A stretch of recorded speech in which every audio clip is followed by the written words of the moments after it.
100 bars busting out the rapper. 100 bars busting out the rapper. 100 bars busting out the rapper. 100 bars busting out the rapper. 100 bars busting out the rapper. 100 bars busting out the rapper. 100 bars busting out the rapper. I got the A. I mean, 100 bars busting out the rapper. 100 bars busting out the rapper. Got the 100 bars busting out the rapper. Got the 100 bars busting out the rapper. Got the 100 bars busting out the rapper. Got the 100 bars busting out the rapper. I got the 100 bars busting out the rapper. I got the A. And once again, it's on. Soft tissue trauma is the business, all right? And business is good. Soft tissue trauma, the skin. Well, I don't want to talk about that. We know about the skin. Well, let's skip over here, wham, bam. The skin is composed of 3 layers. The outermost outer layer is the epidermis, the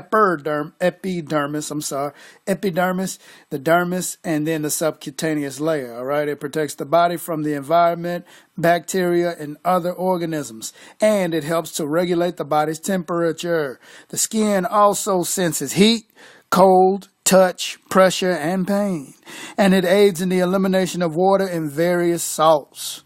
The term wound usually refers to an injury to the skin and underlying tissues. Wounds to the skin are categorized as closed, open, single, or multiple. So how many different types of wounds can you have to the skin? I'll wait.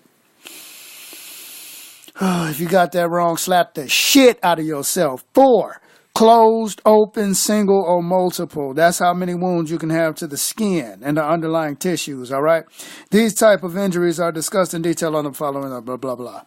All right, closed soft tissue injuries. A wound in which there is no break in the continuity of the skin is called a closed injury. There are 3 specific types of closed injuries. You have contusions, then you got your hematomas, and lastly, you have your crush injuries, all right? Those are all closed injuries, closed soft tissue injuries, to be more specific. I said that on purpose. Contusions. A contusion or bruise is an injury to the tissue and blood vessels contained within the dermis. This type of injury causes localized swelling and pain at the injury site. The patient may also have some discoloration at the injury site caused by blood leaking from damaged vessels and accumulating in the surrounding tissues. The black and blue discoloration is called ecchymosis. Just one ecchymosis. Hematomas. A hematoma is similar to a contusion, except it usually involves damage to a larger blood vessel and a larger amount of tissue.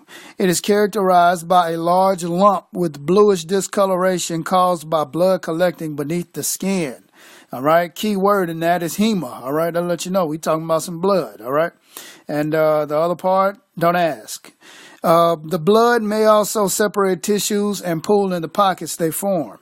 A hematoma the size of the patient's fist can be equal to 10% blood loss, causing minimal signs and symptoms of hemorrhagic shock.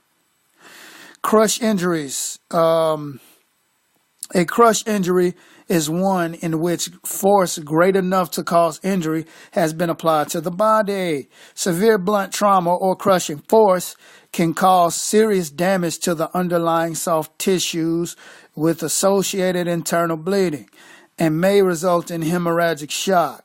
Internal organs may actually rupture if a severe crush injury is sustained. Crush injuries can fall into either category, open or closed injuries. Now okay. All right, so remember that out of the 3 closed soft tissue injuries we're talking about here, a crush injury, the last one, can be open or closed. It makes a lot of sense because, I mean, if some shit is applying enough pressure to crush your bones or something like that, then damn, it's liable to break your skin open. It just depends on the amount of pressure it's imposing on you. Crush injuries can fall into either category, open or closed injuries. All right. Then we talking about assessment-based approaches. I don't get into all of that shit. Open, because it's pretty much the same. You just follow your medical sheet or your trauma sheet, depending on what the injury is. All right. Well, okay, well, I'll get into signs and symptoms, though, because that's a little key information there. Signs and symptoms of closed soft tissue injury include swelling, you know what that is, pain, you know what that is, and discoloration at the injury site. Makes sense, right? Yeah, you've seen all of it before. Signs and symptoms of internal bleeding and hemorrhagic shock if the underlying organs are injured. If they are injured. You won't assume a damn thing, though. But you will palpate, of course, and auscultate and all that good stuff. Anyway, moving on. Open soft tissue injuries. When the continuity of the skin is broken, the wound is called an open injury, of course. In open injuries, the patient is at risk for external bleeding and contamination with dirt and bacteria. Wash your hands, bitch. Which may lead to infection. The open injury may be the first indicator of a deeper, more serious injury, such as a fracture or rupture or ruptured or lacerated organ. There are 6 general types of open injuries. You ready? I'm about to say them. Get ready. I'm about to say it. What am I about to say? I'm about to say there are 6 general types of open injuries. Abrasions, lacerations, avulsions, amputations. That shit rhyme. Abrasions, lacerations, avulsions, amputations, penetrations, punctures, and crush injuries. Bars, fool. The last bit didn't flow, but it's all right. I do this shit. Abrasions. An abrasion generally is caused by scraping, rubbing, or shearing away of the epidermis, the outermost layer of the skin. That's the epidermis is what they're talking about there. An abrasion generally is caused by scraping, rubbing, or shearing away of the epidermis. Epidermis. I don't know why I want to say epidermis. They keep throwing me off. Even though an abrasion is considered a superficial injury, meaning it's not that serious, it often is extremely painful because of the presence of exposed nerve endings. In most cases, blood will ooze from the wound, capillary bleeding, which can be controlled easily with direct pressure. While small abrasions may not be life-threatening, abrasions to large areas of the body surface may be cause for concern. For example, as a result of a motorcycle accident, a patient may slide across the pavement, causing head-to-toe abrasions or road rash. Bleeding in such a case may not be a serious threat. However, contamination, infection, and the potential for underlying injuries will be significant. So pay the fuck attention. Lacerations. A break in the skin of varying depth. A laceration is what that's called. A laceration is a break in the skin of varying depth. A laceration may be linear, which is regular, or stellate, irregular. Lacerations may bleed more than other types of open soft tissue injuries, especially when an artery is involved. Lacerations may bleed more than other types of open soft tissue injuries, especially when an artery is involved. Linear lacerations are usually caused by a knife, razor, or broken glass. I'm going to cut your ass. They usually heal better than stellate injuries because the wound has smooth edges. Stellate lacerations are commonly caused by a blunt object. The edges of the wound will be jagged and healing may be prolonged. All right. Avulsions. An avulsion is a loose flap of skin that's just hanging off. You know how you have that sometimes. That damn loose flap of skin, I tell you.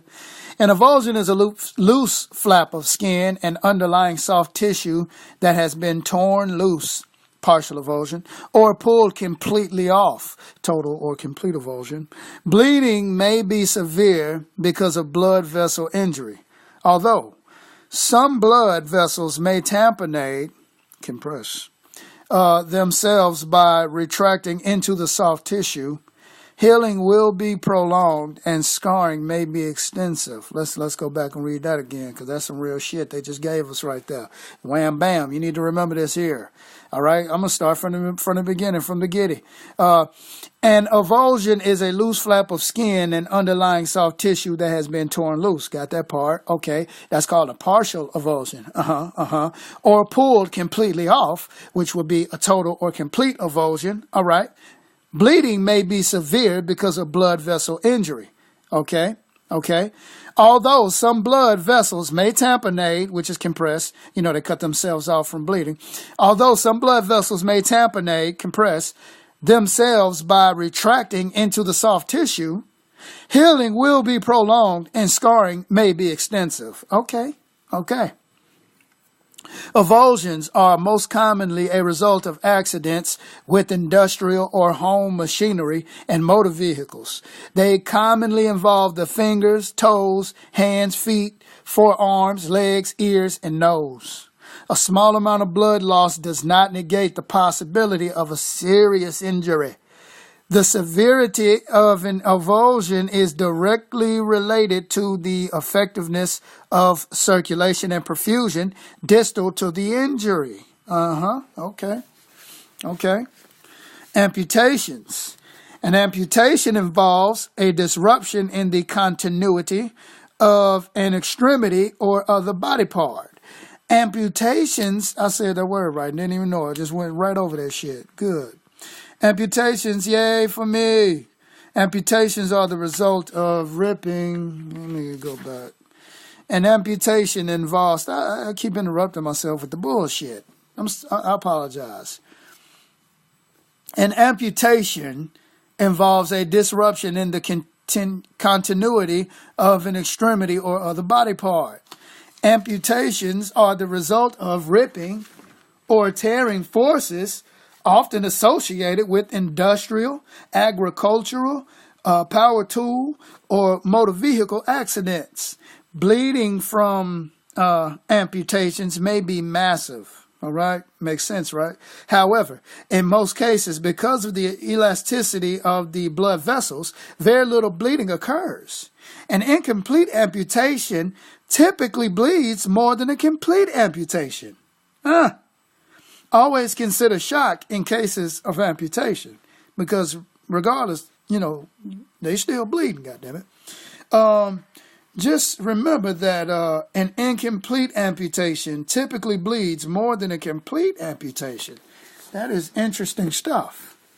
All right, penetrations/punctures. A penetration/puncture injury generally is the result of a sharp-pointed object being pushed or driven into the soft tissues. The entry wound may appear very small and cause little bleeding. However, such injuries may be deep and damaging and may cause severe internal bleeding. The overall severity of the injury depends on the location, the size of the penetrating object, the depth of penetration, the forces involved, and the structures in the path of the injury. It can be difficult to determine the extent of injury based on the external wound. Therefore, treat these injuries with great caution. Gunshots may cause both an entrance and an exit wound. In general, the entrance wound is smaller than the exit wound, and if the patient was shot at close range, the entrance wound will be surrounded by powder burns. All right. The exit wound is usually larger and will bleed more profusely. Remember to assess for the possibility of multiple gunshot wounds, especially in areas covered with hair. Stab wounds may be easily detected or may be small and hidden by clothing or body parts, such as an extremity. Expose the patient and carefully inspect all areas of the body so that a potentially life-threatening injury is not missed. Always assess the patient for underlying internal injuries and hemorrhagic shock. You want to always assess the patient for underlying internal injuries and hemorrhagic shock. You got to keep an eye out for the shock and the internal. You got to keep an eye out for underlying internal injuries because you can't see the shit. all right, which could lead to the shock. So you got to assess for both of those at all times. All right. Crush injuries. Now we here again to crush injuries because why? Why are we talking about crush injuries under the open soft tissue injury section here? Because a crush injury, like I told your ass previously, could be open or closed. Got that? Crush injuries. Usually the result of blunt trauma or crushing forces. Crush injuries may not appear to be serious. The only external sign may be an injury site that is painful, swollen, and deformed. External bleeding may be minimal or absent. Always suspect that there may be internal injury and severe internal bleeding in the presence of crush injuries. Patients with crush injuries may appear to be unaffected at first. However, they can deteriorate. They can deteriorate rapidly into shock. This typically occurs when the patient. Bear with me. Hold on. This typically occurs when the object causing the crush injury is lifted from the patient. Let's read that all together now. Patients with crush injuries may appear to be unaffected at first. However, they can deteriorate rapidly into shock. This typically occurs when the object causing the crush injury is lifted from the patient. So I guess, I don't know what you're supposed to do. Well, let's read on. The object will initially tamponade or restrict any bleeding because it's, of course, applying direct pressure, some heavy-ass pressure. The object will initially tamponade or restrict any bleeding while it is against the body. Then, when released, the blood vessels or internal organs will begin to bleed freely and profusely. So, yeah, damn. So it sounds like that person is in trouble once you take the crush injury off of them. It's like you're damned if you do and you hurt if you don't. So, other soft tissue injuries, bites. Dog bites. Dog bites are a common type of animal bite. The soft tissue injuries caused by dog bites are usually to the hands, arms, and legs, although some occur on the head and face. Complications include infection, rabies, cellulitis, inflammation of skin cells. Cellulitis is inflammation of skin cells. And septicemia, blood infection. Rabies and tetanus, lockjaw, are also a concern, although rare. Human bites may cause hepatitis, inflammation of the liver. Generally, bite wounds are a combination of penetration, puncture injuries, and crush injuries. Generally, bite wounds are a combination. You got that? It's a combo of fucked upness. Generally, bite wounds are a combination of penetration, puncture injuries, and crush injuries, which may also involve internal organs and bones. Severity of a bite injury is related to the force of the animal's jaw. Lockdown.